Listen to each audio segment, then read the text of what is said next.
warning signs? And if you spot them, what can I do next? Let's talk to Ali Sultana, who's the NSPCC's Local Campaigns Manager. Morning to you. Hello, good morning. So what can parents do then if they're worried about their children on social media? There's lots that they can do. They can certainly, I guess that the most effective thing would be to talk to them about it, understand what it is that they're using social media for, and have positive conversations with them. There's a guide called Share Aware on the NSPCC website that they can, parents can download as hints and tips to have those conversations with their children. You know, even use cues from the radio, from the TV. They can also, parents can also set parental settings on their devices, explore the online world together, agree boundaries as well, and also encourage children to use privacy settings on the social apps that they're using, understand how to report people if they are upsetting them as well. The case we were hearing about featured some online grooming, which is of course extremely worrying. How can you spot signs with regards to that? Yeah, it could be, for example, that the child is being quite secretive.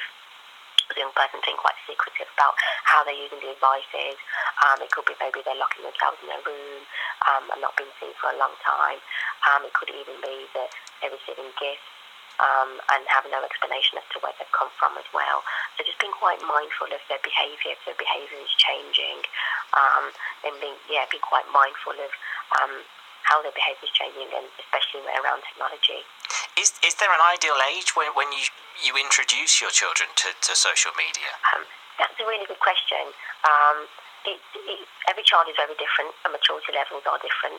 I think the best thing that we can do whenever they are introduced to social media, or even when they get their first device, is have those conversations around how to use that device and how to use social media, and be able to understand what the impacts or the risks of using the social apps as well.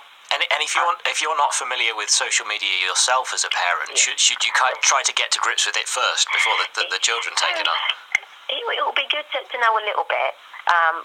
It's hard to really kind of catch up with young children and know everything they're doing, and that's why we've got the O2 and NSPCC online safety helpline, which I can certainly read the number out to you. It's 0808 800 5002. And if any parents want to know more about social media, if they want to know more about how to set those parental settings or any of the technical stuff, they can certainly call the helpline and we'll be able to support them. We've also got something called Net Aware, which can be found on the NSPCC website.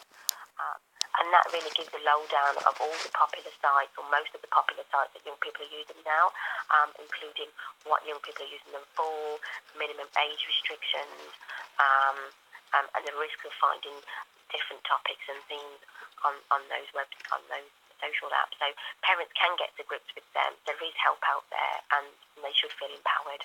So have a look at the website. That will give you a lot of pointers. Thank you very much for your time this morning. Ali Sultana from the NSPCC.